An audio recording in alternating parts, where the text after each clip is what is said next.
Muy buenas tardes, le damos la más cordial bienvenida al ciclo de conferencias para personeros Tu Rol Cuenta, el mismo que se realiza en el marco de las elecciones generales 2026. Reciban el cordial saludo del presidente de nuestra institución, Magíster Ricardo Burneo Bermejo, y nuestra directora de la escuela, la doctora Enid Pinedo Bravo. Este evento, que se realizará a lo largo de estos 5 días, es organizado por la Escuela Electoral y de Gobernabilidad con el objetivo de fortalecer los conocimientos de los personeros de las organizaciones políticas respecto de los principales aspectos del proceso electoral y de las garantías que rigen la jornada electoral, particularmente en el contexto de la segunda vuelta presidencial. Los temas que se abordarán durante estos ciclos son acreditación de personeros, rol de la OMPE y RENIEG en la jornada electoral, rol de los personeros durante el acto de sufragio, participación de los personeros en el escrutinio e impugnaciones, nulidades y recuento de votos conforme al marco normativo electoral vigente. En este caso, nos encontramos en esta segunda jornada del día de hoy, en la cual la dinámica consistirá en una exposición inicial de nuestros ponentes para pasar luego a una ronda de preguntas a través del chat del Zoom. Así, tengo el agrado de presentar al magíster Manuel Chuquillanqui González, quien estará a cargo de la conferencia Formación y diálogo sobre el padrón electoral, modificaciones normativas e instrumentos para la veeduría ciudadana. Él es actualmente el subdirector de Procedimiento Electoral y Georreferenciación de la Dirección del Registro Electoral del RENIEC, abogado por la Universidad Nacional Mayor de San Marcos, con especialización en Justicia Constitucional por parte de la Universidad de Castilla-La Mancha, España. Es magíster en Gestión Pública por la Universidad de Siracusa, Estados Unidos, y becario a Fulbright en el programa Hoover Humphrey en Democracia y Derechos Humanos por la American University de Estados Unidos. Ha sido también consultor por la Gerencia de Asesoría Jurídica de la Oficina Nacional de Proceso Electoral, así como también de la Dirección Nacional de Educación y Formación Cívica y Ciudadana del Jurado Nacional de Elecciones y de IDEA Internacional como especialista en Derecho Electoral. Dejamos, pues, en uso del tiempo al magíster Manuel Chuquillanqui. Adelante, por favor. Gracias, Luis. Muy buenas tardes con todos. Como bien ha señalado Luis, vamos a hacer una breve presentación respecto del rol de RENIEC en temas de veeduría ciudadana, bueno, y su rol sobre todo en los procesos electorales. Y para ello voy a compartir una pequeña presentación. Bueno, la presentación, como mencionaba, es más una presentación sobre cuál es nuestro rol desde RENIEC como parte del sistema electoral en el marco de los procesos electorales bueno, tal vez el trabajo que realizamos de cara a la elección, ¿no? Para ello, esta breve presentación va a primero presentar cuál es el marco legal que tiene RENIEC para sus competencias electorales, las actividades que realiza RENIEC en el proceso electoral y uno de digamos, de las etapas del cronograma electoral en donde hay una alta participación ciudadana, que es la publicación de la lista del padrón inicial. Entonces, para iniciar, como todos ya sabemos, la Constitución es la que marca cuáles son las competencias que cada uno de los organismos del sistema electoral va a tener. Así, el artículo 177 de la Constitución señala que el sistema electoral va a estar conformado por el jurado OMPE y RENIEC, y luego más adelante desarrolla cuál es el rol que cada uno va a cumplir. El RENIEC es, como todos sabemos, un organismo constitucionalmente autónomo, y en ese sentido goza de una autonomía jurídica, técnica, registral, administrativa, económica, pero la misión principal que la Constitución le entrega a RENIEC es la elaboración de los padrones electorales a partir del mantenimiento del registro de personas naturales, ¿no? Entonces, RENIEC, por un lado, tiene un rol de identificación que a su vez tiene un impacto en este registro que nos lleva a mantener y proteger el registro electoral. Entonces, de acuerdo a la Ley Orgánica de RENIEC, su artículo 7, tenemos varias competencias, ¿no? Por un lado, RENIEC se encarga de registrar los nacimientos, los divorcios, las defunciones, los matrimonios, todo tipo de actos en cambios en el estado civil, y toda esta información la administramos en un registro, que es el Registro Único de Personas Naturales. Ese es el registro en el que están todos los peruanos, sean o no mayores de edad. A partir de esa información, RENIEC también emite un documento, que es el DNI. El DNI es el documento que se va a utilizar en el sufragio, ¿no? Eso te permite identificar justamente a todas las personas a nivel nacional, pero en especial aquellas que tengan uso completo de todas sus facultades civiles y no tengan ningún tipo de restricción o impedimento, van a poder participar del proceso electoral mostrando su DNI. Ahora, con el registro único de personas naturales, la siguiente función que tiene RENIEC, que nace de las épocas cuando los tres entes electorales estaban todos juntos en el jurado, es el de mantener actualizado y preparar el padrón electoral. Y el padrón electoral nace del registro único de personas naturales. Es decir, si tenemos todo un universo de más de 33 millones de personas, de todo ese universo, solo aquellas personas que estén habilitadas para votar van a ser incluidas dentro del padrón electoral, ¿no? Otra cosa importante que hay que tomar en cuenta es de que como la información del padrón electoral nace del registro único de personas naturales, se depende mucho de la información que el ciudadano declara ante RENIEC. Información como son, por ejemplo, el dato de domicilio, que es un dato declarativo que el ciudadano mismo declara. Así como también dependemos de la información que se nos brinde en el caso de defunciones. Si bien han habido cambios que han permitido mejorar esta, digamos, esta dinámica, lo cierto es de que existe una responsabilidad por parte de los familiares de una persona fallecida a presentar los documentos ante RENIEC para que se le pueda dar de baja dentro del RUIPN lo más pronto posible. Entonces, justamente a raíz de esto, la misma ley orgánica de elecciones señala cuáles son las competencias que tiene RENIEC, ¿no? Por un lado, eh, señala las características del padrón electoral, el cual es un documento público, ¿no? Que los partidos políticos o movimientos regionales pueden solicitar. Y además se señala de que RENIEC remite el padrón electoral tanto al Jurado Nacional de Elecciones como a OMPE. Nosotros remitimos el padrón electoral preliminar, que es el segundo borrador que se realiza del padrón, a ambas instituciones para su evaluación y posterior aprobación por parte del Jurado Nacional de Elecciones. En procesos electorales anteriores, el padrón electoral cerraba un año antes de la elección, lo que nos brindaba un gran tiempo para poder elaborar el padrón. Al mismo tiempo, también generaba un gran retraso, en el sentido de que la información de aquellas personas que fallecían o que adquirían, digamos, o que cambiaban datos, como por ejemplo un menor de edad en un punto determinado, pero que iba a cumplir 18 antes de la elección, cambiaba su imagen, todos esos datos no podían ser transmitidos porque ya el padrón estaba cerrado. Para poder atender a justamente esa dinámica, el 2025 se aprobó una norma por la cual el padrón ya no cierra un año antes, sino cierra 180 días antes de la elección, esos es 6 meses antes de la elección. Se entrega 30 días después en su versión preliminar al Jurado Nacional de Elecciones y OMPE para que luego esta pueda ser aprobada 30 días después por el Jurado Nacional de Elecciones. Asimismo, se han tomado otras medidas que nos permiten tener, digamos, también mayor control sobre la información, sobre las que hablaremos en un momento. Y ya un poco para poder hablarles de, digamos, la función electoral en sí de RENIEC, RENIEC, dentro de sus distintas dependencias, tiene a la dirección del registro electoral. La dirección del registro electoral es el órgano de línea que se encarga de planear y supervisar todas las actividades que estén relacionadas con el padrón electoral, ¿no? Y en realidad con todas las actividades que tengan que ver, que tengan alguna relación con lo electoral en RENIEC.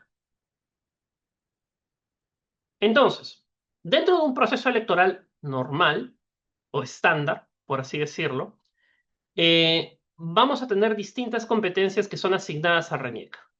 Una de las primeras es la organización de los candidatos a tercer miembro de los jurados electorales especiales. Eso se hace en todo proceso electoral, se hace en coordinación con el Jurado Nacional de Elecciones.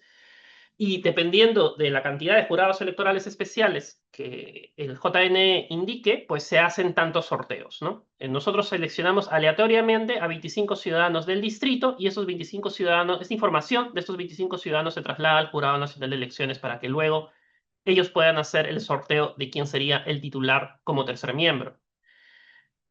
Por otro lado, y esto es algo que seguramente los miembros de los partidos políticos deben conocer, también realizamos las actividades de verificación de firmas de afiliados y la elaboración de los padrones de electores de organizaciones políticas. La verificación de firmas de afiliados se realiza en el marco de la inscripción de organizaciones políticas ante el registro de organizaciones políticas del Jurado Nacional de Elecciones. Se hace pedido del jurado, obviamente frente a la solicitud hecha por un grupo que quiera ser un partido político. En cuanto a lo segundo, esto se enmarca dentro de las actividades electorales en las elecciones primarias. Cuando se cierra el padrón electoral y se establece el cronograma electoral, se señala una fecha para la ejecución de todas esas elecciones primarias donde se van a seleccionar a aquellos que van a ser candidatos. Allí, RENIEC elabora el padrón en base a la información que el registro de organizaciones políticas remite para poder hacer una depuración, digamos, de esa lista de afiliados para poder formar un padrón que pues, permita elegir a estos candidatos, ¿no? Nosotros también, desde RENIEC, tenemos una facultad fiscalizadora sobre el dato de domicilio. Nosotros realizamos así verificaciones domiciliarias de carácter permanente a lo largo del año, pero también desarrollamos verificaciones electorales. Esas verificaciones domiciliarias se hacen sobre todo en elecciones regionales y municipales, justamente para poder combatir el fenómeno de transhumancia electoral. Asimismo, RENIEC señala la fecha de cierre del padrón, si bien esta está determinada en la ley, se establece como que la fecha exacta, y además realiza la publicación de la lista del padrón inicial. Y aquí me gustaría detenerme un momento como para poder graficar la importancia del padrón inicial. Como mencioné, el padrón cierra 180 días antes de la elección. Esto es 6 meses antes. Si nos ponemos en el caso de la elección regional y municipal del 2026, este padrón cerró el 6 de abril de este año. Eso quiere decir que entre el 6 de abril hasta el 6 de mayo se tienen que realizar las actividades electorales de RENIEC para poder entregar el padrón preliminar, que es la segunda versión depurada al Jurado Nacional de Elecciones. ¿Y por qué digo segunda versión? Porque antes de la entrega de ese padrón se hace una publicación de la lista del padrón inicial, que es el primer borrador del padrón electoral. Y este primer borrador del padrón electoral se pone a disposición de la ciudadanía para que todos podamos realizar observaciones, verificar nuestros datos, y de esto vamos a hablar en un instante, ¿no? Y finalmente, después de que se publica la lista del padrón inicial y se pasa por ese periodo de depuración por parte del ciudadano, entregamos el padrón preliminar al Jurado Nacional de Elecciones 30 días después. En el caso de la elección regional y municipal, como el cierre se dio el 6 de abril, nosotros el 6 de mayo entregamos el padrón preliminar que ahora está obviamente bajo estudio del Jurado Nacional de Elecciones para su aprobación, que tendría que ser como máximo el 6 de junio próximo. Y bueno, como estábamos hablando aquí sobre, digamos, la participación ciudadana, veeduría y demás, no podemos evitar de hablar de la lista del padrón inicial. Como mencioné, la lista del padrón inicial es un primer borrador. Incluye a todos los ciudadanos hábiles para sufragar en un proceso electoral. Esto incluye también a aquellos ciudadanos que cumplen 18 años a la fecha de la elección. Es decir, si la lista del padrón inicial se publica en algún punto en abril, toda persona que vaya a cumplir años a octubre de este año, que pueda participar en la elección regional y municipal, va a figurar en ese padrón. Lo cual nos lleva, obviamente, a este mito de que los niños votan. Porque lo que sucede en realidad es de que estos son jóvenes de 17 años que aún no han actualizado su DNI al DNI de mayor. Es decir, todavía no tienen la fotografía actualizada. Para esto, y para evitar justamente ese tipo de narrativas, es que también RENIEC remite, una vez se aprueba todo el padrón, remite a la Oficina Nacional de Procesos Electorales información sobre fallecidos, actualización de imágenes de estos menores de 18 años que van a cumplir años antes de la elección y cambios domiciliarios. Esta información se remite para que así el miembro de mesa tenga esta información a mano y pueda ser utilizada claramente, ¿no? Es decir, para que pueda atender a los ciudadanos que vayan a venir con la información lo más recientemente posible. Ahora, la lista del padrón inicial está publicada por 5 días. Durante esos 5 días, los ciudadanos pueden presentar reclamos y tachas. Ahora, también este padrón se publica de dos formas distintas. La primera de ellas es la publicación digital. Nosotros publicamos el padrón a través de un enlace al cual cualquier ciudadano puede acceder. Tiene medidas de seguridad que obviamente impiden un acceso malicioso a esta información. Y además, a partir de las experiencias que hemos tenido, también tiene información, digamos que la información que le va a ser útil al ciudadano, ¿no? No incluye ninguna información extra. Además de la versión virtual, se presenta una versión impresa. ¿Dónde se presenta la versión impresa? Se publica en aquellas localidades que tengan baja conectividad. Para esto, desde RENIEC nos comunicamos con el MTC, el cual nos transmite una lista de distritos con los distintos niveles de conectividad. Si hay un distrito que tiene conectividad menor a 4G, ese es un distrito al que nosotros vamos, ¿no? En el caso de la elección regional y municipal, por ejemplo, hemos ido a 400 distritos. En el caso de la elección general fuimos a 404, ¿no? Hay una pequeña reducción, por ejemplo, ¿no? Con el avance, digamos, de la conectividad. Pero esta publicación se realiza en los distritos de baja conectividad. Y en caso no se pudiese hacer en aquel distrito por algún desastre natural o algún evento de fuerza mayor, se realiza en la agencia RENIEC más cercana a aquel distrito. Y como mencioné, esta publicación, tanto física como digital, se realiza durante 5 días consecutivos. Y la finalidad de esta publicación, y bueno, antes de eso, justamente señalar que la base legal para poder hacer esa división está en la LOE. La LOE señala claramente de que, primero, RENIEC debe publicar la lista del padrón inicial obligatoriamente y, en segundo lugar, de que en aquellos lugares donde no haya cobertura suficiente de Internet, se hará de forma física. Es decir, que la versión normal de la lista del padrón inicial es siempre en digital.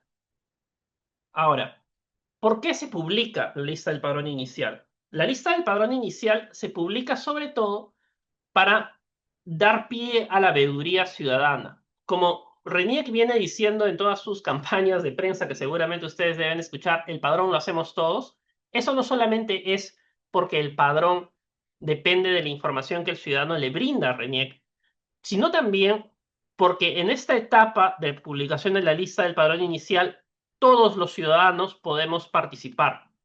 La LOE es clara al señalar de que la publicación tiene que promover la veeduría ciudadana, ¿no? Ahora, ¿qué es lo que puede hacer un ciudadano cuando está frente a la LPI? Lo que puede hacer el ciudadano son dos cosas. Puede reclamar o puede presentar una tacha. ¿Qué significa reclamar?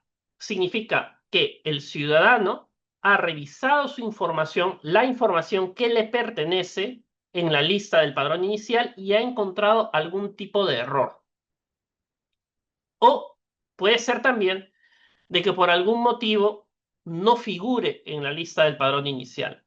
Entonces, el ciudadano puede presentar un reclamo que se presenta en línea en el caso de la publicación digital, pero también se puede presentar físicamente en el caso de la publicación física de la LPI. Por ejemplo, un ciudadano puede haber sido liberado después de haber estado en prisión por algún crimen que haya cometido, puede haber sido liberado recientemente y ese dato, el certificado de haber sido excarcelado, tal vez todavía no ha sido presentado ante RENIEC y ese dato no queda en el sistema. Entonces aparece con una restricción dentro del RIPN y por eso no figura en el padrón.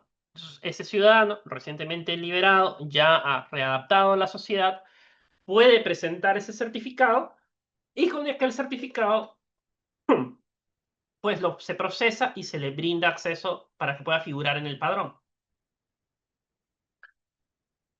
Es posible también, aunque no sucede muy a menudo, de que se presente algún error en la forma en cómo está escrito el nombre de la persona.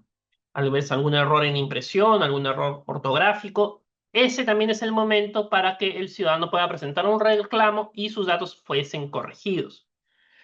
Del mismo modo, en el caso de los reclamos, puede ser de que por algún caso de homonimia se haya declarado como fallecido a una persona.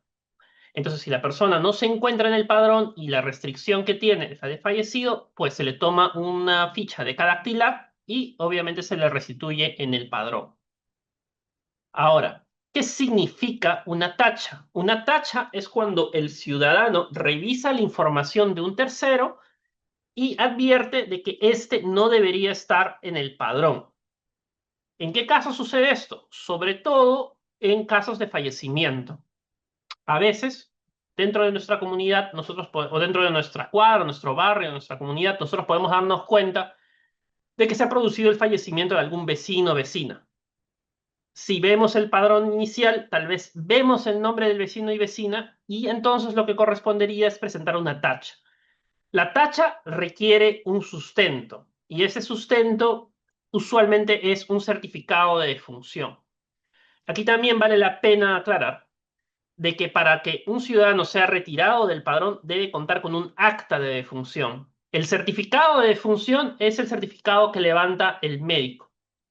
Este certificado que levanta el médico es presentado por el familiar ante RENIEC para que se convierta en el acta de defunción. Y con el acta de defunción se le retira, obviamente, del registro. Ahora, ¿qué mejoras se han dado en este aspecto?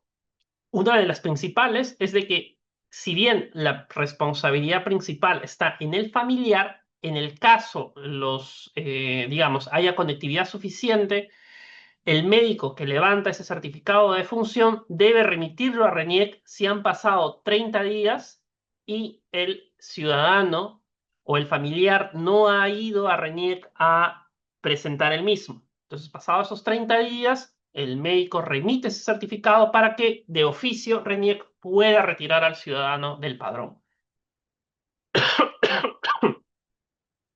Y nuevamente, ¿para qué se hace la publicación de la lista del padrón inicial? Para que se puedan verificar los datos, para que se puedan presentar reclamos, eh, para que puedan solicitar sobre todo, digamos, ¿no?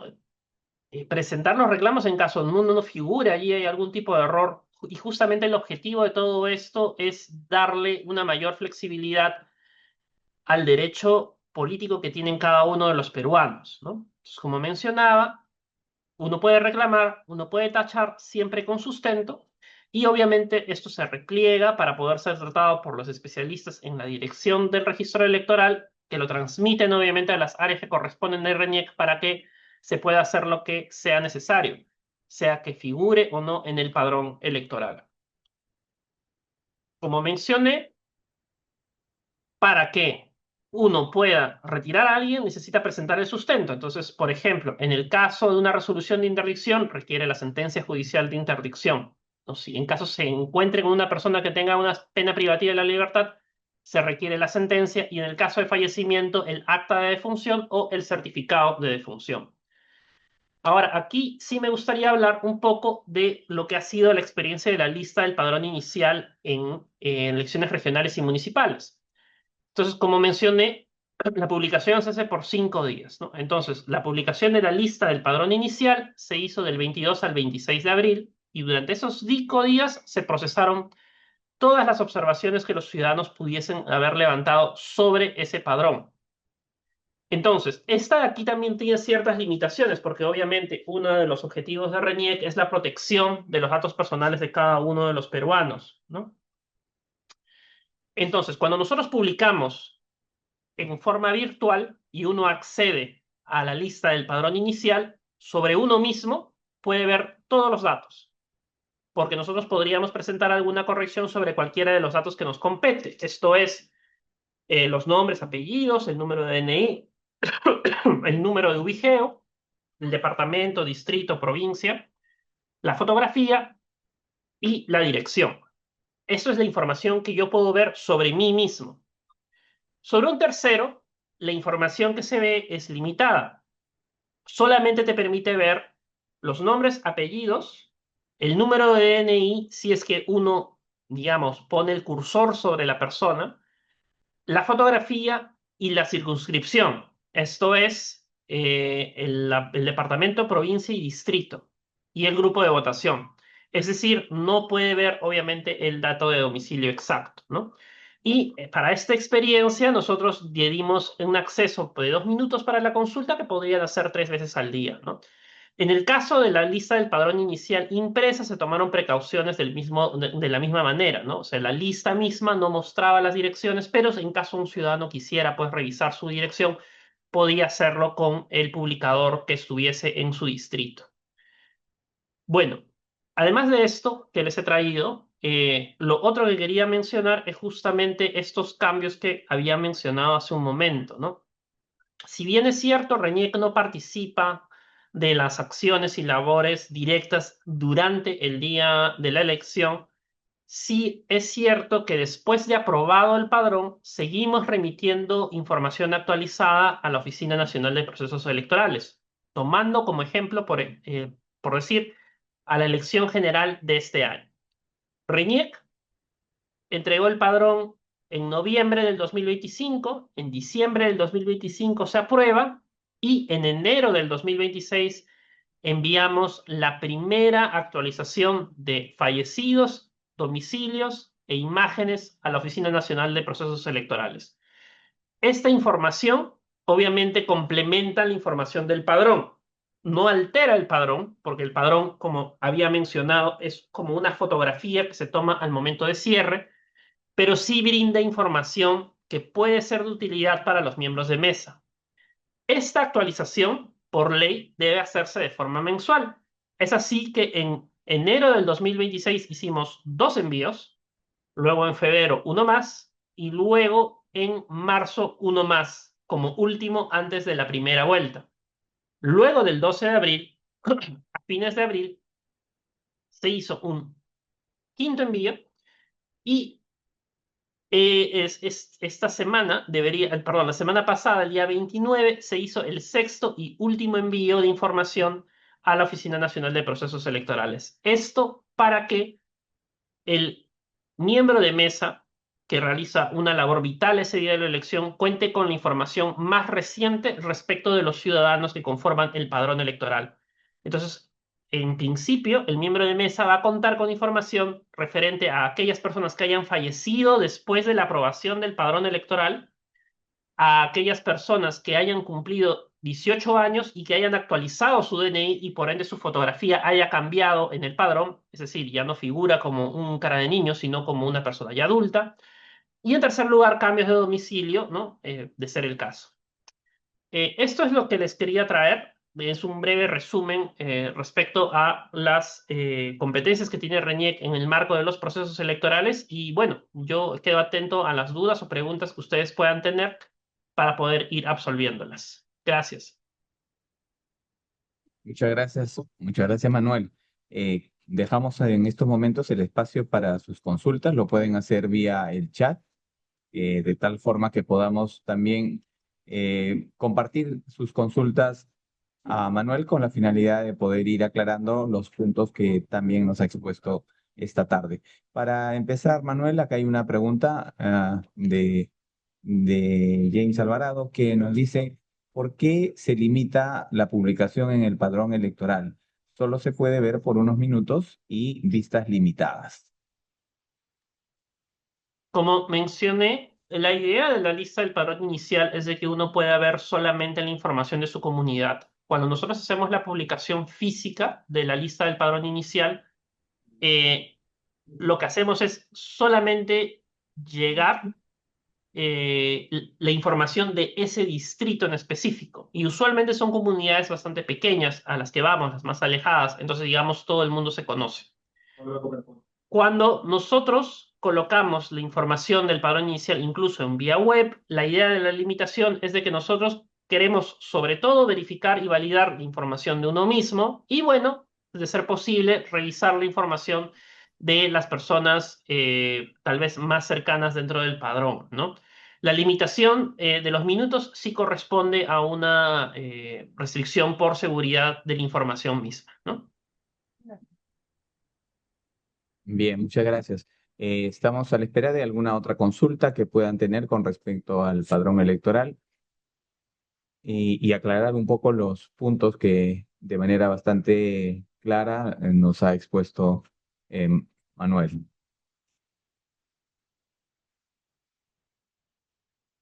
Listo, te he mandado. A ver, aquí hay otra pregunta de uno de nuestros eh, visitantes. Dice, ¿qué controles habrían para la verificación domiciliaria para que el tema de depuración, al ser solo declarativo y así evitar la transhumancia?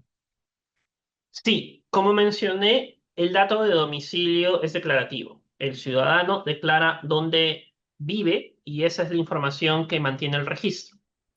Ahora, dicho esto, RENIEC hace una fiscalización sobre esos domicilios. En tiempos sin elecciones, de forma permanente, tenemos un criterio, que es el criterio de acumulación de ciudadanos. Nosotros podemos ver a través del proyecto de georreferenciación que nosotros estamos ejecutando cuántas personas viven en un solo domicilio. Según INEGI, deberían vivir hasta un máximo de 7 personas por domicilio. Entonces, en la verificación permanente vamos a aquellos lugares donde el dato de domicilio es que vemos de que hay personas que tienen, hay 40, 50 o 60 personas que tienen el mismo domicilio. Entonces, vamos allí para poder verificar si en efecto esas personas viven allí o no.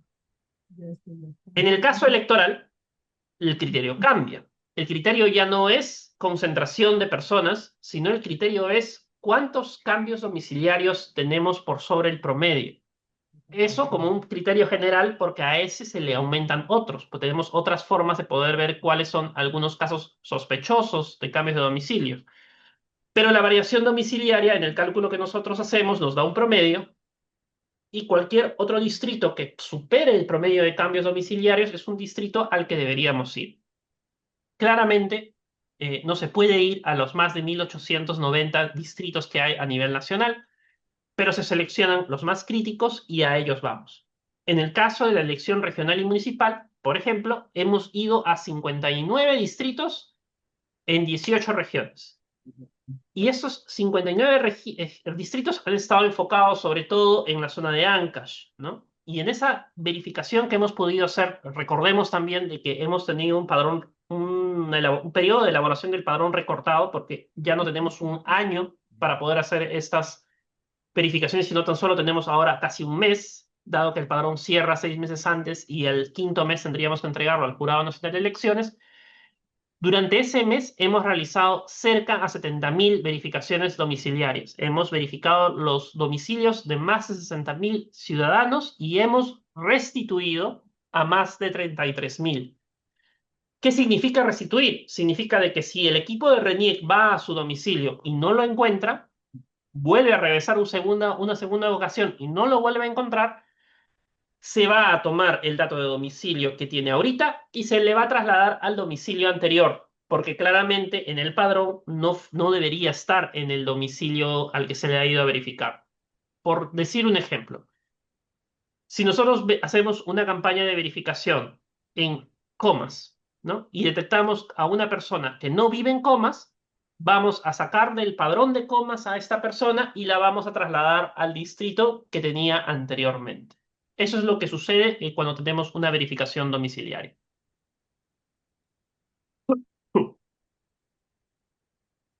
Perfecto, muy bien. Eh, Aquí hay otra consulta. Nos dice, en el día del acto electoral hay algunas personas que no aparecen en la lista de electores.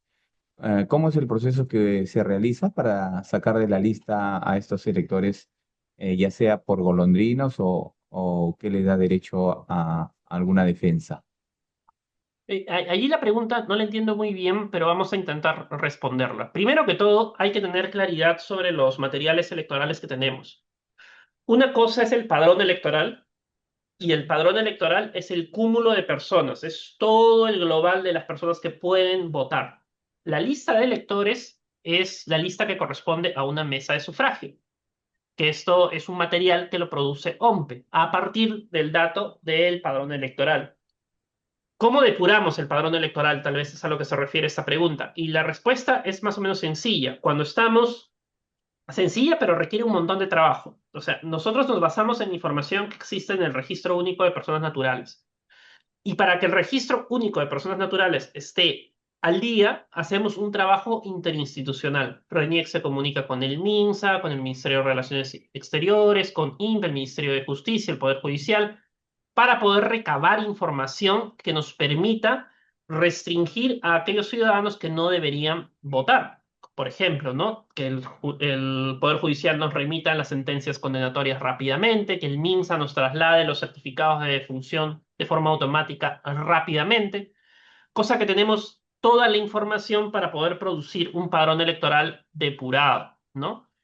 Eh, Ahora, tal vez también la pregunta puede entenderse por el lado del golondrinaje, ¿no? Cuando nosotros hacemos verificaciones domiciliarias en época electoral, una vez hemos hecho las verificaciones de todo un distrito, evaluamos y a todos aquellos ciudadanos que no hayamos encontrado en el domicilio que figuraba en su DNI, los restituimos. Y para ello emitimos una resolución subdirectoral.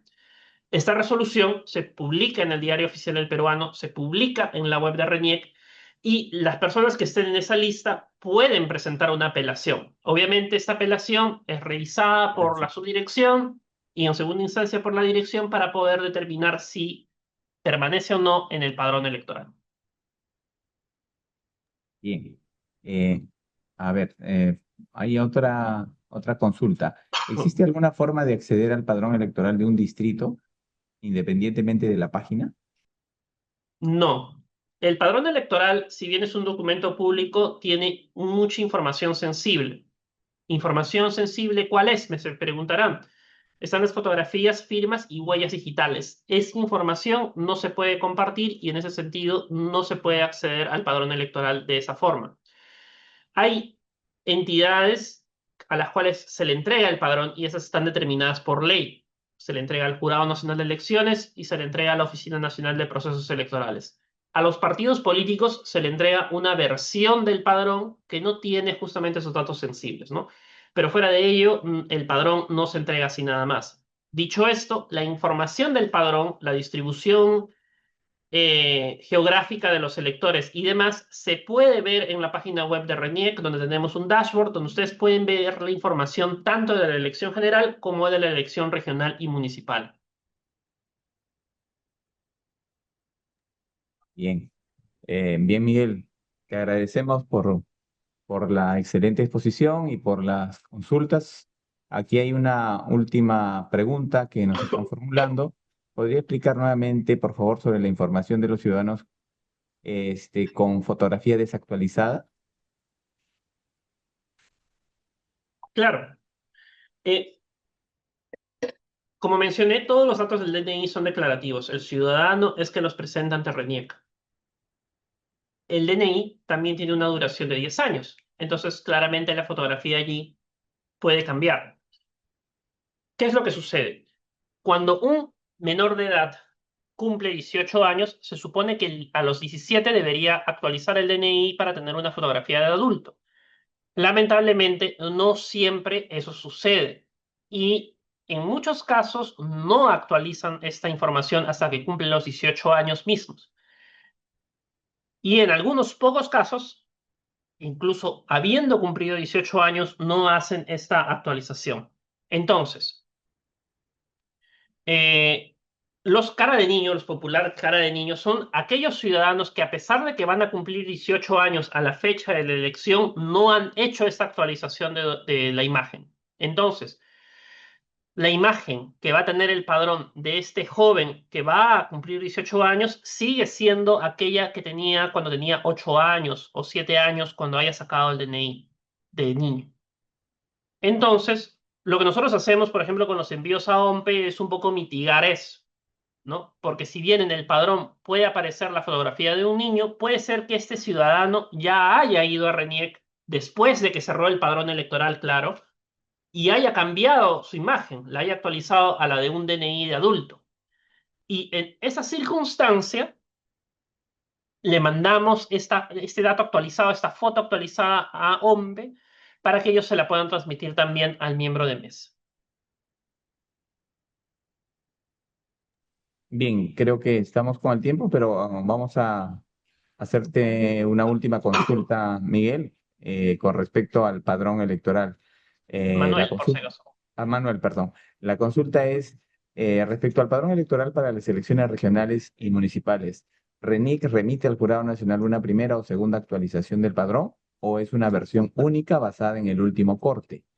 Además, ¿el jurado fiscaliza ese padrón y luego devuelve observaciones a RENIC para correcciones o ya se trabaja sobre una versión cerrada? A ver, como mencioné, RENIEC remite una versión preliminar al Jurado Nacional de Elecciones y a OMPE. Remite una única versión. Recordemos de que el padrón electoral es como si fuese una fotografía. Entonces, el momento en el que cierra, que en el caso de la elección regional y municipal fue el 7 de abril, cuando cierra se toma esa foto. Y sobre esa información de esa foto es de que se elabora el padrón electoral. ¿Qué quiere decir esto? Que cualquier dato cambiado después de esa fecha no va a ingresar. Si uno cambió su domicilio el 10 de abril, ese cambio de domicilio no va a figurar en el padrón y seguirá votando en el domicilio anterior. Entonces, RENIEC remite esta información al Jurado Nacional de Elecciones y el Jurado Nacional de Elecciones, una vez recepcionado esta, tiene un mes para fiscalizar el mismo. Durante ese mes, el jurado puede remitir observaciones a RENIEC para que a su vez nosotros levantemos esas observaciones y le mandemos una nueva versión del padrón preliminar para sus fines, ¿no?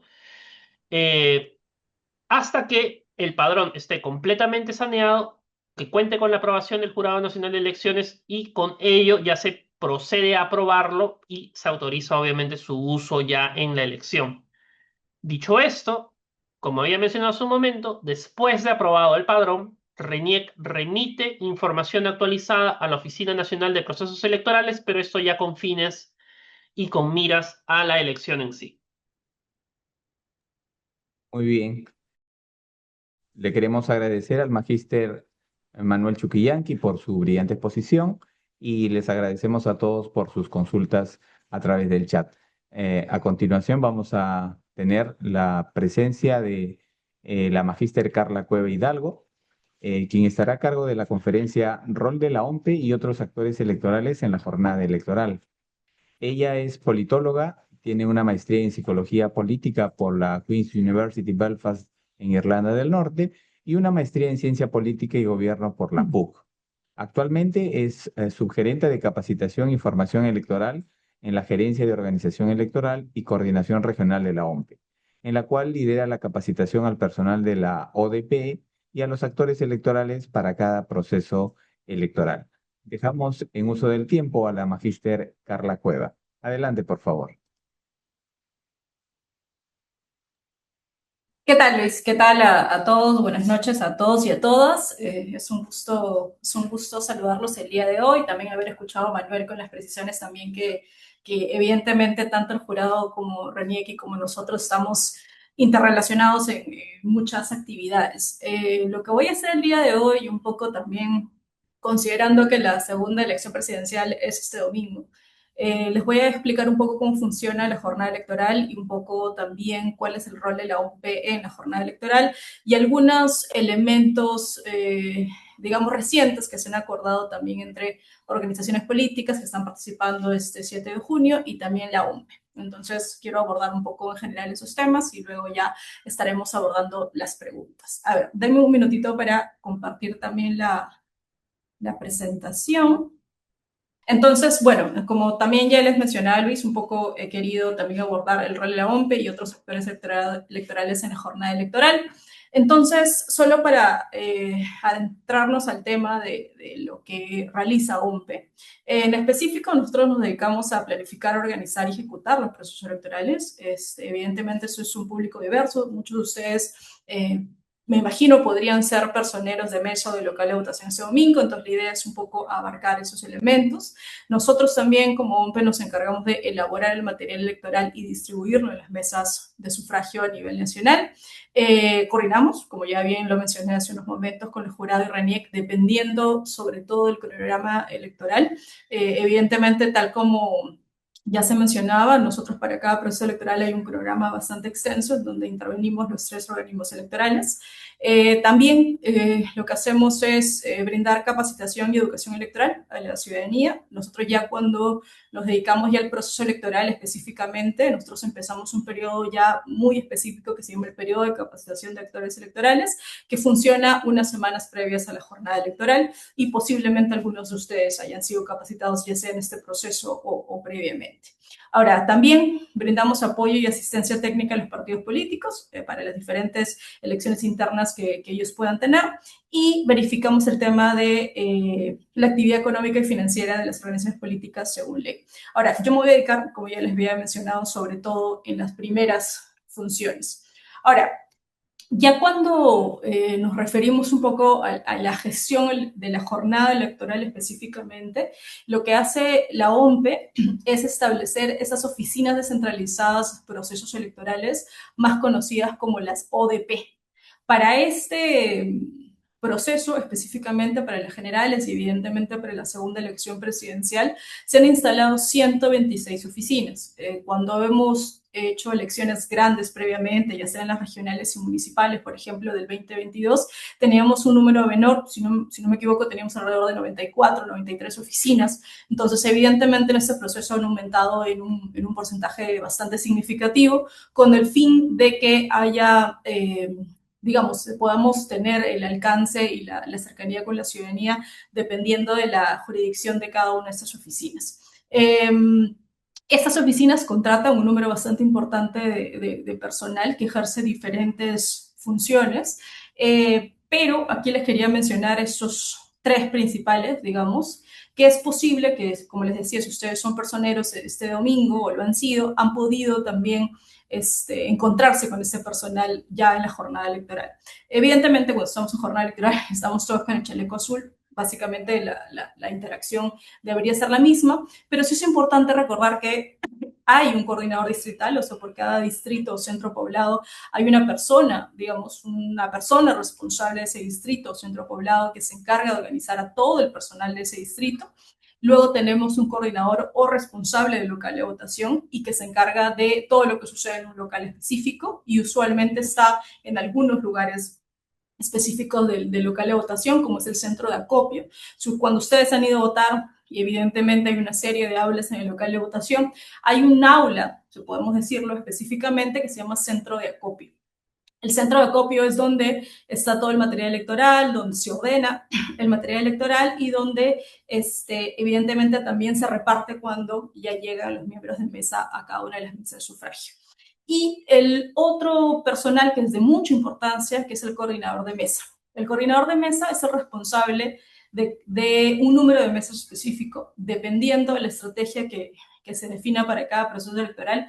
Tienes un personal que está, digamos, encargado de interactuar con los miembros de mesa, encargado de orientarlos o de brindarles asesoría, y ese es el coordinador de mesa que, digamos, interactúa con estos miembros de mesa en cada mesa de sufragio de acuerdo a la estrategia, como les decía. Ahora, en términos de las actividades previas a la jornada electoral, hay un despliegue, evidentemente, de material electoral.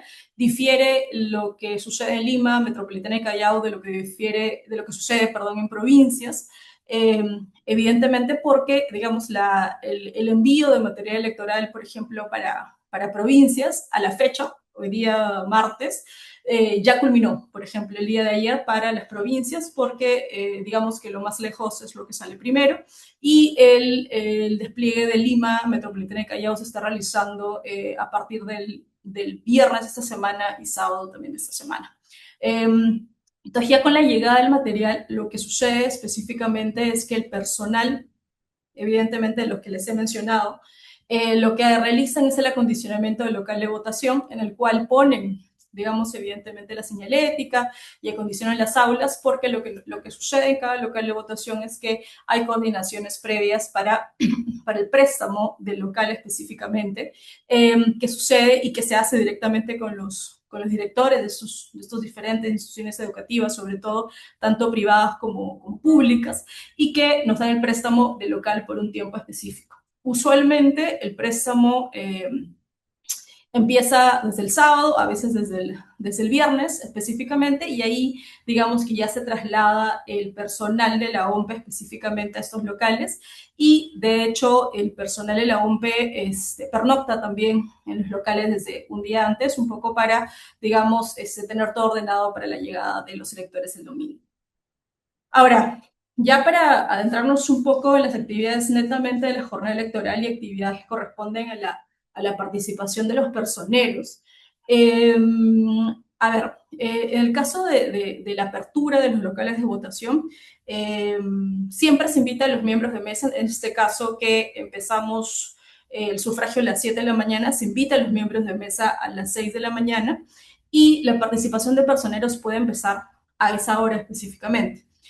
Se ha dado una disposición también a nivel nacional eh, para que finalmente todas las puertas de todos los locales de votación se abran a las 6 de la mañana, con el fin de que ingresen miembros de mesa, electores, personero y, bueno, medios acreditados específicamente, con el fin de que puedan ordenarse previo a las 7 de la mañana para que puedan ingresar a los locales de votación. Evidentemente, ustedes, si son personeros de local o de mesa el día domingo, pueden hacerlo a partir de las 6 de la mañana.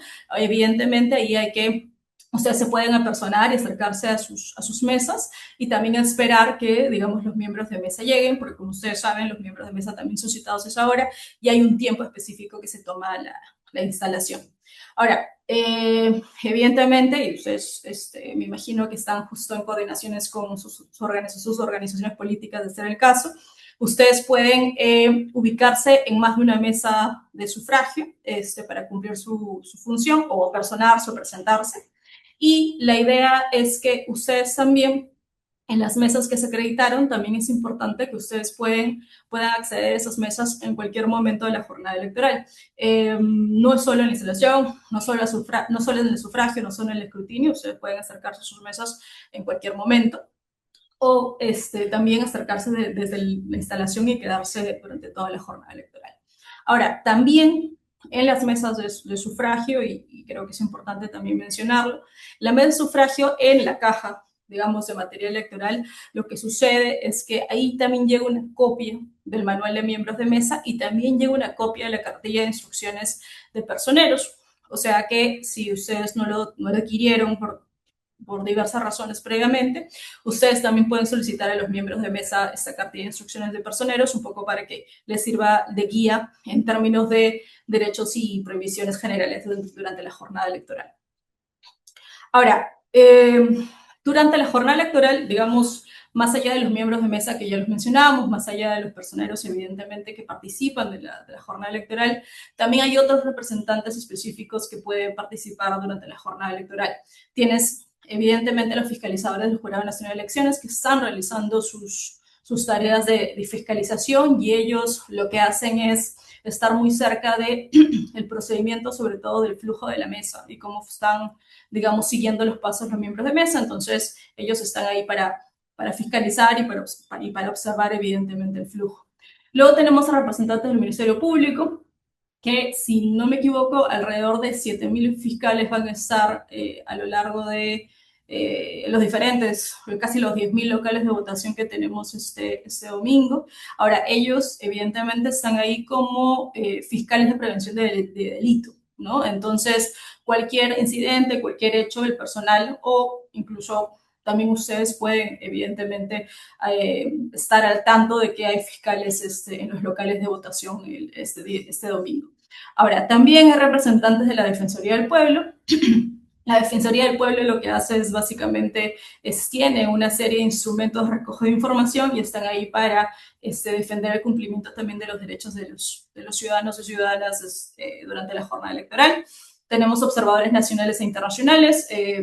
De hecho, ya hay una serie de capacitaciones que los observadores reciben, un poco para que conozcan el macro general, digamos, el marco general del proceso electoral. Y luego tienes medios de prensa y otros actores, en términos de comunicación, un poco para que también puedan cubrir, digamos, todo lo que sucede en la jornada electoral desde el inicio, desde las 6 de la mañana. Ahora, en esta parte sí quisiera mencionarles algunas tareas principales, porque si ustedes son personeros este domingo, hay muchas tareas que es bueno que conozcan y se familiaricen antes digamos, que se acerquen a sus locales de votación. Como ya les había dicho, a partir de las 6 de la mañana, los miembros de mesa se acercan a los locales de votación para poder instalar, digamos, la mesa de sufragio. Como sucedió en las generales y por primera vez, lo que hemos tenido son 9 miembros de mesa por mesa de sufragio, es decir, tenemos 3 titulares y 6 suplentes, entonces son 9 miembros de mesa por cada mesa de sufragio, entonces eso, digamos, lo que se hizo fue para garantizar la instalación de las mesas. También es cierto que también hay un porcentaje de electores de la fila que podrían ser miembros de mesa, y creo que eso es importante. Nosotros en las cifras de procesos electorales previos, usualmente esa cifra es como de 9-10% aproximadamente. Entonces, pero bueno, esto todavía estamos un poco revisando la data, pero esperamos que esa cifra se haya cortado un poco en la primera vuelta. Luego, si a partir de las 7 de la mañana, digamos, no han llegado los titulares, la instalación de la mesa de sufragio ya procede con tanto suplentes como electores de cada una de estas mesas de sufragio. Y eso es bien importante. Finalmente, si es que un elector de la fila, un elector de la cola va a ser miembro de mesa o va a asumir el cargo, tiene que ser elector de esa misma mesa. Entonces, eso es muy importante porque si no, no procedería la instalación. Luego, entre otras tareas, y que evidentemente ustedes también pueden participar como personeros de mesa, es que los miembros de mesa también revisan y dan conformidad al material electoral, ustedes pueden observar, y también se verifica la colocación del cartel de candidatos en la Cámara Secreta, que es en el lugar donde los electores votan. Ahora, ahí yo les he puesto una imagen de ese cartel de candidatos, evidentemente es una imagen con un material de capacitación, evidentemente no es el material real, pero eso es lo más cercano a lo que ustedes van a encontrar el día domingo. Ahora, también se verifica la publicación de la relación de electores de la mesa, que es digamos, la relación que es la lista de electores que básicamente se encuentra en la en la entrada, perdón, del aula. Y luego los miembros de mesa también firman las cédulas de sufragio y y firman las actas electorales de su sección de instalación. Evidentemente, ustedes, si lo desean, también pueden firmar las cédulas y también pueden firmar las actas como personeros, digo, en estos documentos. Ahora, ya durante el sufragio, lo que tenemos es que al aula de votación ingresan los electores ya presentando su DNI. Ahí hemos puesto ya sea el DNI electrónico como el DNI azul específicamente, pero ese es el, digamos, documento de identificación. No se puede votar con ningún otro documento, sino solo con el DNI.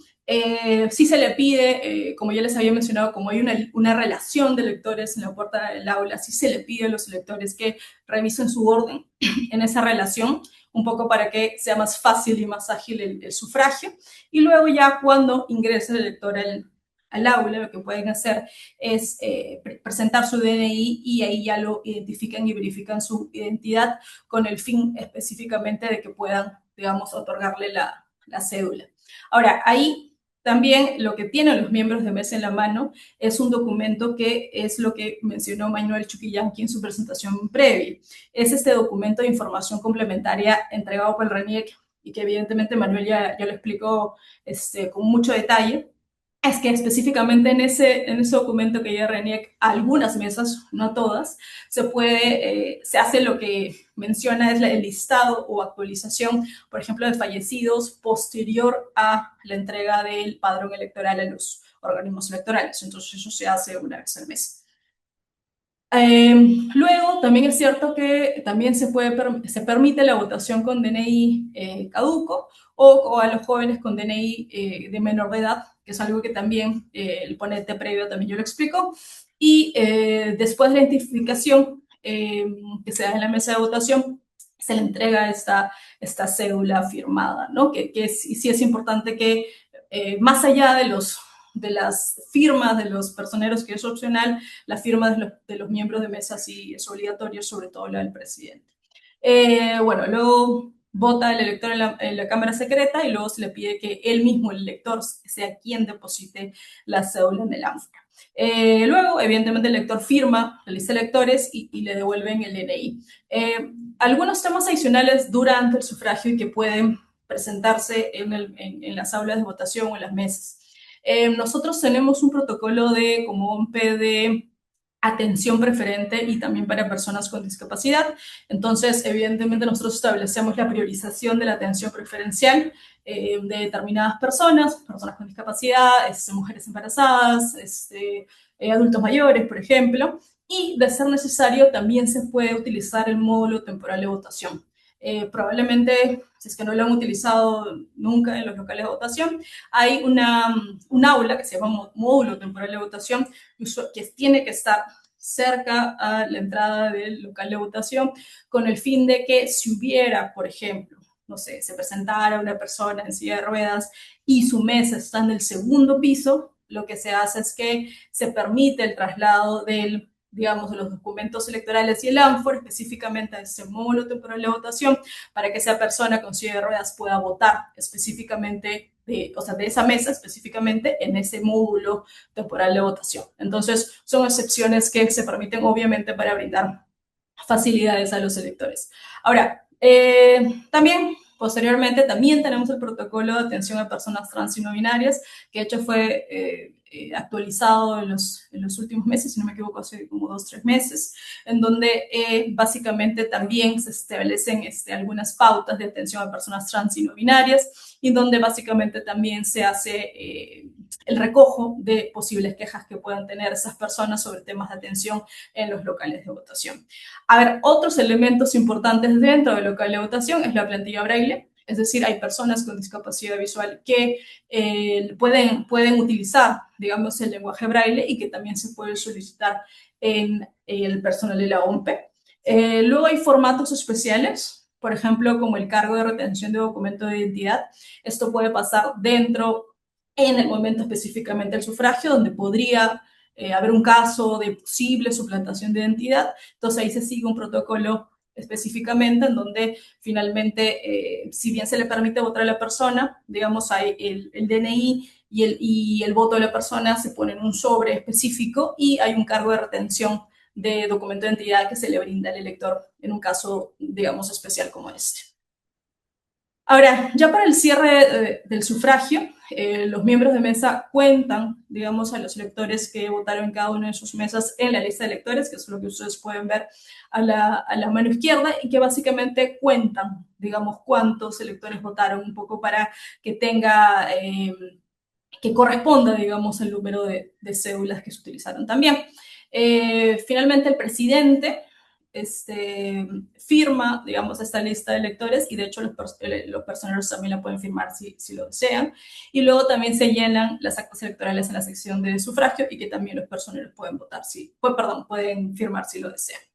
Ahora, ya durante el escrutinio, evidentemente el escrutinio para esta elección es un escrutinio que tiene un flujo de trabajo más sencillo, mucho más corto que en las generales del 2026.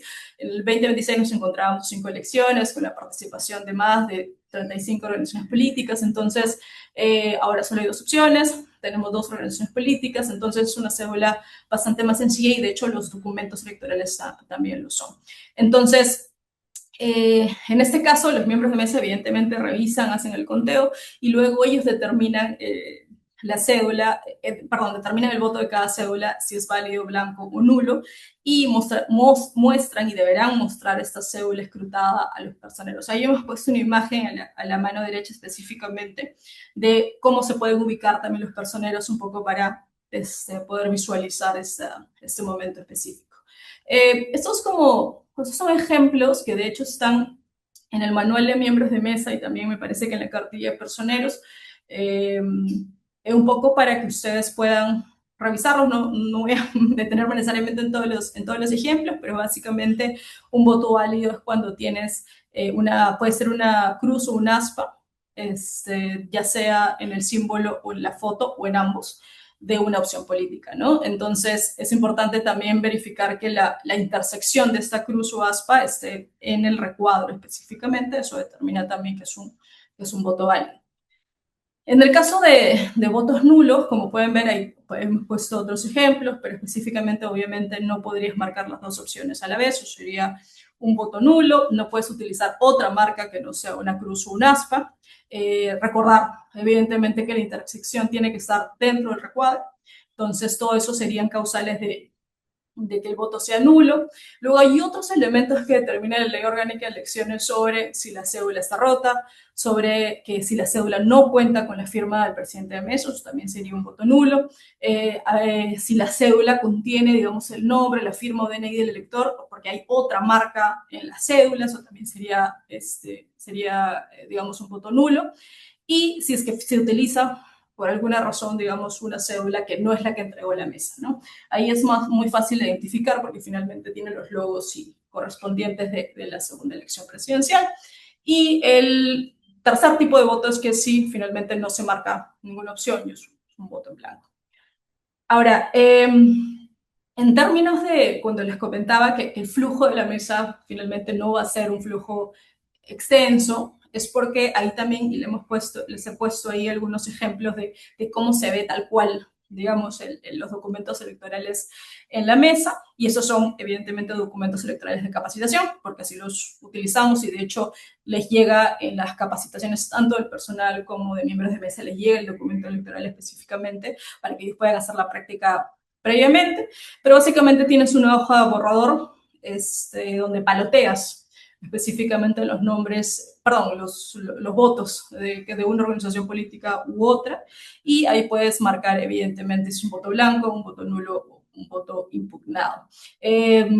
A partir de eso también los resultados tienen que copiarse sí o sí en 4 actas electorales. Estas actas electorales finalmente se introducen en sobres de colores diferentes y estos sobres son para la OMPE, para el ODP, para el Jurado Nacional de Elecciones y para el Jurado Electoral Especial. Son los 4 sobres que tenemos y también llegan copias, digamos, actas adicionales para que los miembros de mesa puedan llenar estas actas y entregarlos a los personeros. Entonces, claro, o sea, si ustedes son personeros el domingo, evidentemente solicítenlo. Hay, digamos, actas suficientes, digamos, en cada mesa de sufragio para que los miembros de mesa lo llenen y se las entreguen. Algunos temas adicionales también es que estas actas, una vez antes de ser introducidas, de hecho, en los sobres, tienen que ser protegidas con láminas autoadhesivas o láminas de protección, así las llamamos, con el fin de que puedan ser rápidamente digitalizadas y en los centros de cómputo en cada ODP. Aparte de las 4 actas que ya les había mencionado, hay otro sobre adicional en donde se guardan donde se guardan las cédulas no impugnadas. Entonces, hay un sobre adicional donde tiene una etiqueta en donde los miembros de mesa firman y ponen sus datos correspondientes. Pero bueno, los resultados del cartel de resultados son también pegados afuera del aula y ya les había comentado evidentemente que se les va a entregar, digamos, un acta firmada a cada personero acreditado en la mesa, así que solicítenla para que se les entreguen si es que son personeros este domingo.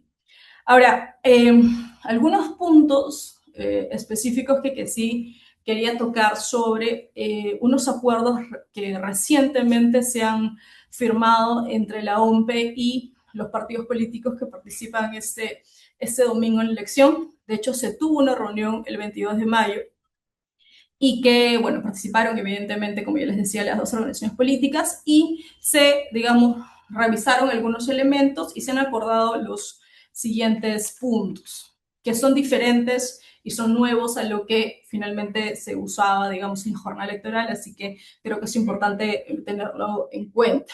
En términos de las credenciales, se van a aceptar credenciales en papel bond, simple, con nombre de la organización política, sin logo, con datos y firmas que podrán ser manuscritas o escaneadas previamente. Y esos documentos podrán ser también en preformatos, es decir, hay algunas credenciales que, digamos, tienes la impresión, pero luego pueden ser llenadas a mano, y eso te permite que, digamos, tengan estos formatos mixtos, por eso hablamos de eso. Entonces, eso fue el primer acuerdo específicamente en términos de credenciales. Luego, lo segundo es que se conversó también en la mesa sobre el tema de las transmisiones en vivo durante la jornada electoral y se acordó que no habrá transmisiones en vivo desde la mesa de sufragio para no interferir en las labores de los miembros de mesa. Sin embargo, sí se acordó que puede haber un registro fotográfico o grabación específica, sobre todo durante el escrutinio de votos, bueno, específicamente en el escrutinio de votos, y bueno, las personas pueden estar ahí, filmar o tomar fotografías. Ahora, esto sí es importante que se realice también sin interferir en las labores de los miembros de mesa. Recuerden que los miembros de mesa van a estar en ese momento contando las cédulas una por una, evidentemente. Entonces, la idea es no interrumpir eso. Finalmente, los miembros de mesa son la autoridad de la mesa y básicamente ellos, si es que hubiera alguna interrupción mayor, que esperemos que no lo haya, pero si hubiera, ellos sí pueden hacer un llamado específico a solicitar apoyo de las fuerzas del orden. Y estos acuerdos que les estoy mostrando en esta diapositiva específicamente, sí son acuerdos que finalmente están en el documento que se firmó por tanto los personeros técnicos de las organizaciones políticas como funcionarios de la OMP. Entonces, esos son como los elementos nuevos que se van a aplicar este domingo, que también han sido informados. De hecho, sacamos un documento adicional también para las Fuerzas Armadas, en donde se especifica esto, dado que las Fuerzas Armadas sobre todo van a estar dentro de los locales de votación, también para que puedan dar las facilidades para que esto se permita. Y también se han mandado indicaciones adicionales a todo el personal a nivel nacional de la OMP para que también tengan en cuenta todas esas condiciones del acuerdo. Ya como actividades posteriores a la jornada electoral, como ya les había mencionado, evidentemente hay diferentes sobres de colores. Tenemos los sobres, también el sobre específicamente con cédulas no impugnadas, y que lo que se hace es, digamos, todo el material que se encuentra en las aulas se recoge y se lleva al centro de acopio. Al inicio de mi exposición les hablé del centro de acopio, que es esta aula en donde básicamente se encuentra, digamos, es el centro, digamos, del local de votación, en donde se hace el ordenamiento correspondiente a estos documentos, con el fin de que estén listos y ordenados para el repliegue. Y bueno, ya el repliegue de estos documentos electorales se hace ya a las ODPs con apoyo de la Policía Nacional del Perú y el Jurado Nacional de Elecciones. Entonces, este repliegue podría verse un poco diferente, ya sea si ustedes son personeros en regiones o en Lima Metropolitana, pero básicamente lo que se recoge se hace con custodia de estas personas específicas, y que luego, evidentemente, llegan a los ODPs para la transmisión correspondiente de los resultados. Y ya como información un poco adicional, sí les había comentado sobre la cartilla de personeros que llega a cada una de las mesas de sufragio. Ahí específicamente, si bien yo les he querido explicar un poco cómo funciona y cómo hay actividades centrales de la jornada electoral, nosotros sí tenemos un material adicionalmente sobre derechos y prohibiciones, que he tratado un poco de mencionarles algunos de sus derechos a lo largo de esta exposición, pero sí, esta cartilla sí se encuentra colgada en la página de segundavuelta.ompe.gov.pe para que puedan accederla y puedan tener ese detalle. La pueden tener en sus teléfonos, así que la pueden tener a la mano para ante cualquier consulta durante la jornada electoral. Y también creo que es importante mencionarles que tenemos un curso específicamente de personeros. No tiene mucha duración, pero sí es, y pueden de hecho acceder a un certificado cuando ustedes marcan que son que representan una organización política. Entonces, ahí pueden ver la cartilla, pueden ver el curso virtual, y eso está disponible en capacitate.ompe.gov.pe. Entonces, esos son algunos recursos adicionales que pueden ustedes tener si es que se están preparando para el domingo. Por lo pronto, también agradecerles, digamos, un poco que pueden escucharnos en este momento, y exhortarlos también a que puedan participar este domingo y que puedan presenciar, digamos, y observar todas las dinámicas que funcionan en el flujo de la mesa, y que finalmente recordemos que también los miembros de mesa son la autoridad de la mesa. Entonces, con ello, Luis, culmino esta parte para recibir un poco de las consultas. Muy bien, muchas gracias, Carla, por tan muy buena exposición. Queremos recordarles a los participantes que la dinámica de este webinar es las preguntas a través del chat. Vamos a pasar a continuación a algunas consultas que estamos ya recibiendo a través del chat. para que Carla pueda responder. Dice un personero, ¿podemos ir solo al momento del conteo y ser admitidos? ¿Debemos registrarnos en las mesas que vigilamos el voto? ¿Y hasta cuántas mesas podemos cubrir cada personero? Usualmente, miren, como les mencionaba, ustedes pueden ir en cualquier momento, o sea, pueden ir en la instalación, pueden ir al sufragio, pueden ir al escrutinio, eso no hay ningún problema. Así que sí, de hecho también se está dando disposición adicional para que incluso si llegaran posterior a las 5 de la tarde, también si está presente en su acreditación en la puerta del local de votación, para que ustedes los puedan recibir. Ahora, nosotros tenemos usualmente los personeros que se apersonan, digamos, a locales de votación, usualmente tienen 1 o 2 mesas a su cargo, pero eso, bueno, eso depende, entiendo, de las organizaciones políticas. Lo que sí es importante es que en la credencial que ustedes tengan pongan los números específicamente de las mesas en las que van a estar acreditados para que ustedes puedan presentarse ante el presidente de cada una de esas mesas. Bien. Otra consulta es, por ejemplo, si existe algún número o canal para reportar cuando existiese alguna inconducta funcional de algún personal de la OMPE. Bueno, lo que tú tienes, específicamente tienes FONOOMPE, es el 417-0630, que es el teléfono de FONOOMPE. Podrías, en todo caso, si hubiera algún tema de malestar dentro del local, se podría hacer por esa vía. Igual recomiendo que si pasara eso, y, por ejemplo, un personero se encuentra en una mesa, sería bueno escalarlo al coordinador del local de votación, como les mencionaba inicialmente, que es el responsable del local de votación. Bien. Consulta. Si se desean firmar las cédulas, perdón, ¿deben ser todas o puede ser solamente algunas?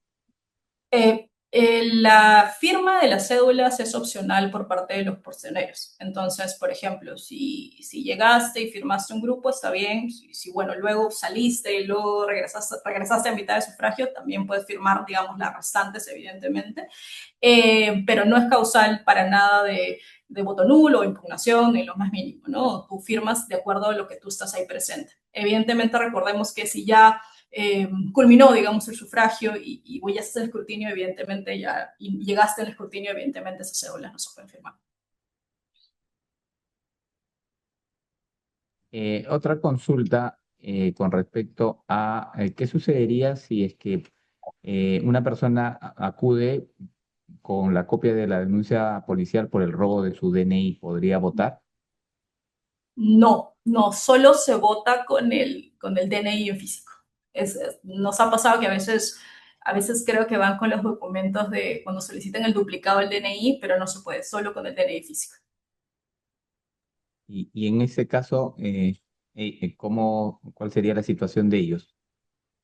En ese caso, lo que sucede es que se puede hacer una solicitud de dispensa, si no me equivoco, es dispensa a la omisión del sufragio, si no me equivoco, que es el nombre, y eso se puede presentar ante el Jurado Nacional de Elecciones. Recomendaría, ahí el Jurado Nacional de Elecciones tiene una serie de causales y tú las puedes presentar desde el día siguiente. Sí, correcto. Solamente también para aclararle a los participantes que tenemos justamente sobre esos temas el día miércoles y jueves para ver las causales en las que se presentarían las dispensas correspondientes. Seguimos entonces con respecto a las preguntas relativas a las funciones de la OMPE. Una consulta muy particular. Dice, ¿los personeros pueden tomar, o sea, coger las cédulas durante el escrutinio y pueden estar apoyados en las mesas? ¿O cuál es su actitud durante el proceso de escrutinio? Mira, los documentos electorales solo son, digamos, tocados, utilizados por los miembros de mesa. De hecho, incluso el personal de la OMPE no debe tocarlos en lo más mínimo. Entonces, no. Ahora, sobre el tema de la cercanía, que puedes estar, digamos, en la mesa de sufragio, sí puedes estar cerca. De hecho, lo que hacen usualmente es acercarse. Cuando hemos tenido varios personeros, lo que hacen es, digamos, se ponen en una media luna, pero en este caso, como son dos organizaciones políticas, puedes estar bastante cerca, pero no se puede tocar en materia electoral. Correcto. También hay una consulta con respecto a su eh, quieren conocer con respecto a cómo se debe proceder, cómo debe proceder el personal cuando existe el tema de la atención a personas trans o no binarias, Ujú. toda vez que la persona no coincide con la información consignada en el DNI, el cual registra únicamente las categorías de varón o mujer. Ujú. Miren, como les mencionaba también, hay un protocolo ahí de atención que de hecho lo que se le dice al personal específicamente, si bien se le capacita en varios temas, también se les capacita sobre este protocolo, donde básicamente se le pide, digamos, al personal o digamos que capacite al miembro de mesa que finalmente se dirija a la persona trans o no binaria por sus apellidos o corrobore en su DNI con otra información que pueda estar ahí, que le puede consultar, por ejemplo, no sé, la dirección, por ejemplo. Entonces consultan sobre eso, ¿no? Entonces, con el fin de verificar el tema de que finalmente es esa persona. Ahora, en esos casos también, si ustedes tuvieran alguna duda, también ustedes pueden hacer consultas específicamente, pero bueno, lo que dice el protocolo es que se le permite votar a la persona trans o no binaria. Bien. El día del acto electoral, ¿una organización política puede acreditar a un personero del local de votación que sea a la vez personero de mesa de sufragio para el recojo del acta de escrutinio? No, ahí ustedes deberían chequearlo, creo que lo van a tocar específicamente en otras sesiones con el Jurado Nacional de Elecciones que van a dar en estos días, pero básicamente el personero de local no puede estar a la vez como personero de mesa, ¿ok? Entonces ahí tienen que revisarlo, pero finalmente pueden chequearlo también con su personero de local de votación. Perfecto. En el caso dice, cuando hay retención de DNI por impugnación, ¿quién y cuándo devuelve al ciudadano su DNI? Ya, ahí es un proceso diferente, ¿no? En el caso de retención de DNI, usualmente sucede cuando podría haber un caso de suplantación y de hecho lo que sucede es que ustedes como personeros, por ejemplo, durante el sufragio podría acercarse a una persona que es un elector o una electora y ustedes dicen no, que es un tema de suplantación, ¿no? Ahí, si ustedes, si por ejemplo los miembros de mesa declaran que es una situación fundada, es decir, que sí podría ser una suplantación de DNI, lo que se hace es, se le permite votar y se le retiene el DNI, ¿no? Ahora, ese sobre específicamente donde está, digamos, el voto y donde está el DNI, se introduce en el sobre celeste. Les comenté que había 4 sobres, ¿no? Se introduce en el sobre celeste y ese sobre celeste llega al Jurado Nacional de Elecciones. Perdón, al jurado electoral especial. Entonces, lo que sucede específicamente es que ahí tiene que haber, digamos, un trabajo específico de culminar, digamos, la revisión de este caso para que haya la devolución correspondiente. Ujú. Otra consulta, ¿son válidas las credenciales de la primera vuelta? ¿A, a qué se refiere Si son válidas las credenciales de Ah, personeros de la válidas. primera vuelta. Sí. Válidas. Lo que yo entiendo es que se generan nuevas credenciales, sobre todo para que ustedes puedan, digamos, acreditarse en las mesas. Ahí ustedes tendrían que chequear sus nombres, específicamente las mesas específicas de su local de votación y para poder presentarse a digamos, al presidente de la mesa. Correcto. Una consulta que nos formula es, ¿solamente los personeros pueden filmar o también cualquier ciudadano puede filmar las actividades electorales del día domingo? Los únicos que firman, por ejemplo, en este caso, cédulas y actas son miembros de mesa o personeros si lo desean. No hay ningún otro ciudadano, elector de la cola, nadie más puede firmar. Perfecto. Eh,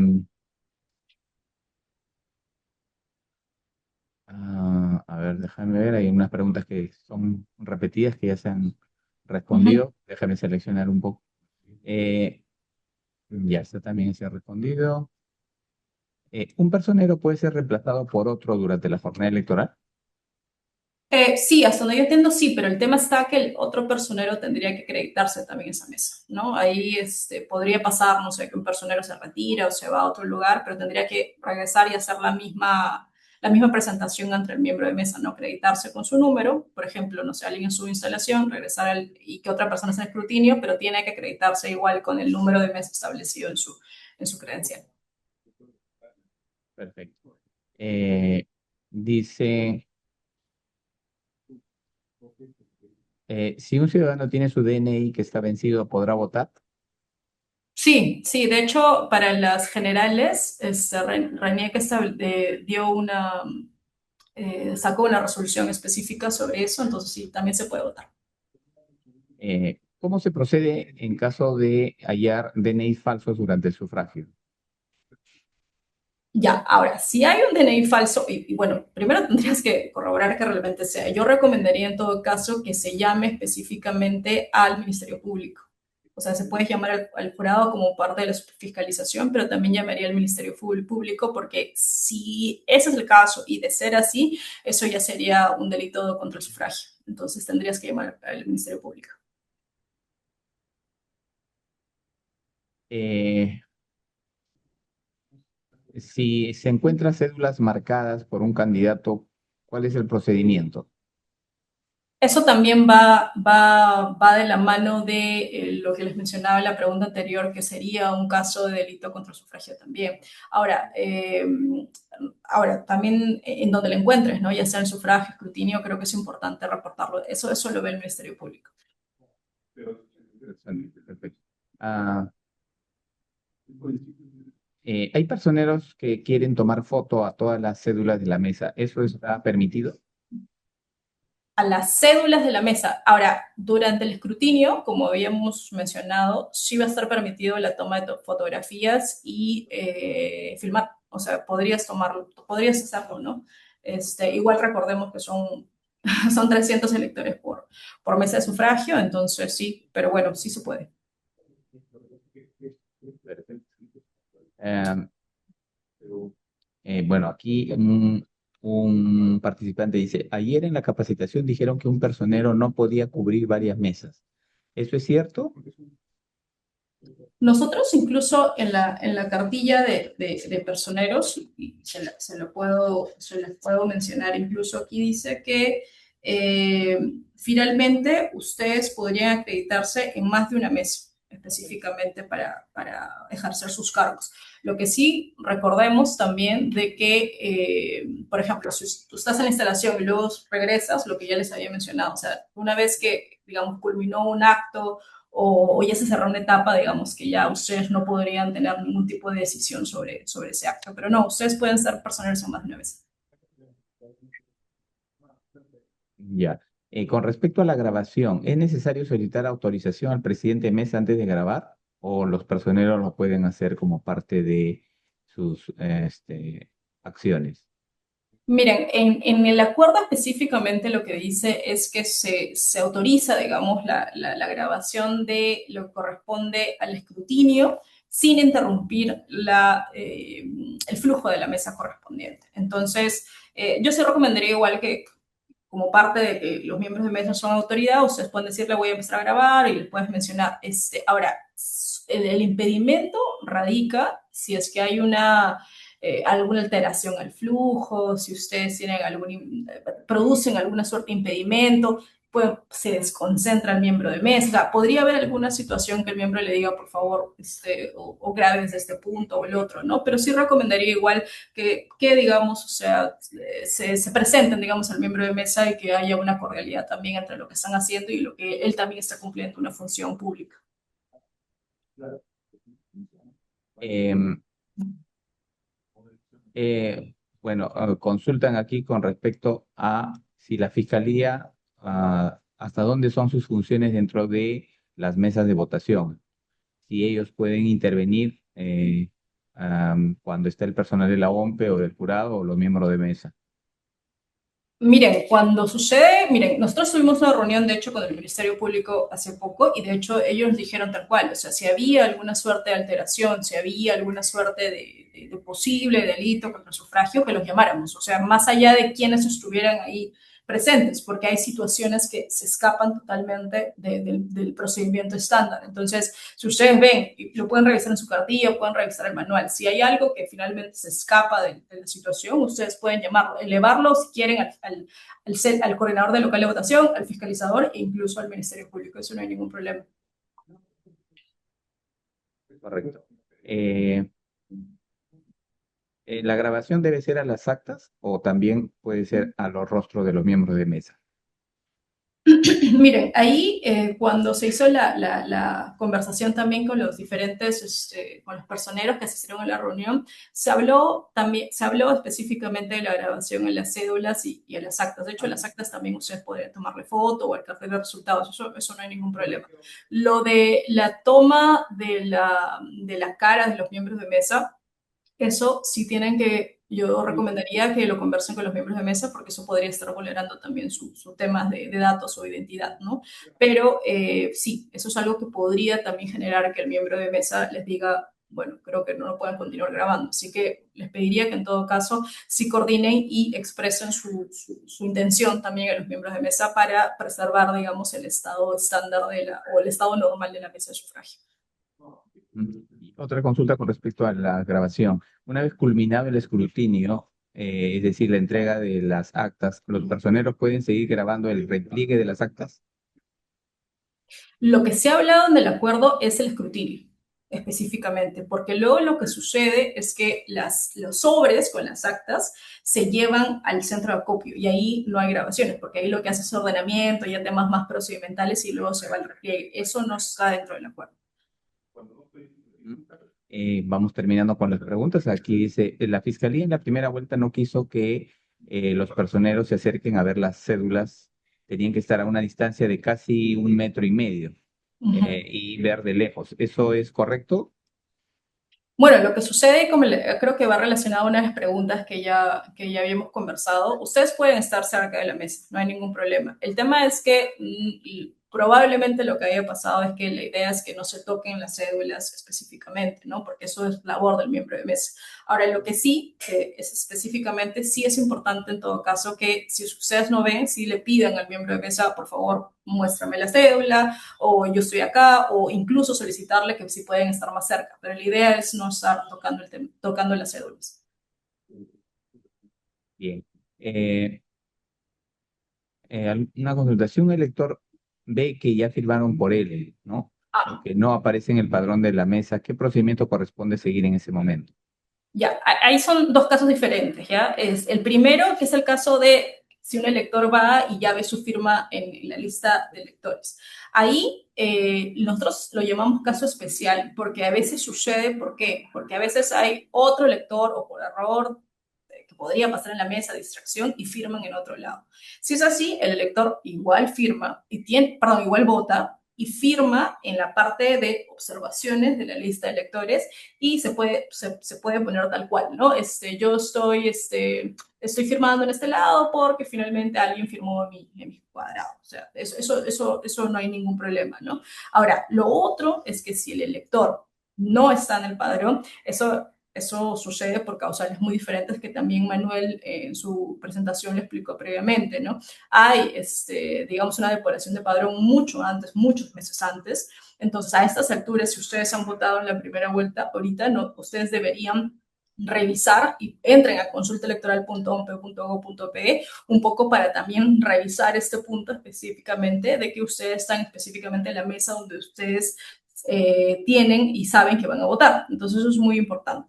Entonces, dicho sea de paso sobre ese punto, y igual sé que estamos cerrando, Luis, pero solo sería importante igual mencionar de que ha habido la reasignación de 44 locales de votación en las últimas semanas por diferentes razones, temas de infraestructura de los colegios, temas de negación de los directores de los colegios, etcétera. Entonces ha habido una reasignación de 44 locales. Entonces, que se traducen, si no me equivoco, en aproximadamente 500 mesas. Entonces, sí recomiendo, por favor, que igual revisen. Hay casos, sobre todo en Lima, pero en algunas otras regiones, para que ustedes puedan verificar. Entonces, entren a consultaelectoral.ompe.go.pe para que ustedes puedan revisar y corroborar que finalmente votan en esas mesas. Bien, muchas gracias, Carla. Queremos también pedirle el mismo agradecimiento a Manuel Chuquillanqui, representante de la RENIEC, y a Carla Cueva, representante de la OMPE, organismos del sistema electoral que conjuntamente con el Jurado Nacional de Elecciones tenemos a cargo la jornada electoral el domingo 7 de junio. Y recordarles a nuestros participantes que el día de mañana vamos a continuar con este ciclo de conferencias también a las 6 de la tarde, por favor, y agradecerles por su participación y por las preguntas que han formulado durante este webinar. Nuevamente, Carla, Manuel, agradecerles por su tiempo y por esa disposición para poder participar de este ciclo de conferencias. Les estamos muy agradecidos y a todos los participantes los esperamos el día de mañana. Muy buenas noches a todos y el día de mañana a las 6 de la tarde.